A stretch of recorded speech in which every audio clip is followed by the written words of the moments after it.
షరతులు లేకుండా రుణమాఫీ.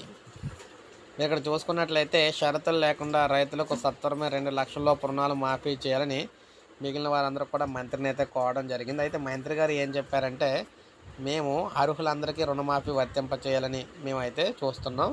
దానికోసమే ప్రత్యేకంగా ఇంటింటికి వెళ్ళి, ఇక్కడ మీరు చూసుకోవచ్చు, ఇంటింటికి తిరిగి వివరాలు అయితే సేకరిస్తున్నాం అని చెప్పారు. రాష్ట్రంలో 41 లక్షల మంది రైతులు 40 బ్యాంకుల ద్వారా రుణాలు అయితే తీసుకున్నారు కాబట్టి అయితే ప్రభుత్వం రుణమాఫీకి 31,000 కోట్లు కేటాయించింది. డిసెంబర్ 12, 2018 నుంచి డిసెంబర్ 9, 2023 వరకు రైతులు తీసుకున్న రుణాలను మాఫీ చేయాలని నిర్ణయం తీసుకున్నాం. కుటుంబ నిర్ధారణ జరగగానే మాఫీ అక్కడ ఆలస్యం అవుతుంది. అయితే వ్యవసాయ అధికారులు ఇంటింటికి తిరిగి వివరాలు సేకరించి కుటుంబ సభ్యుల ఫోటోలను యాప్లో అప్లోడ్ చేస్తూ ఉన్నారు.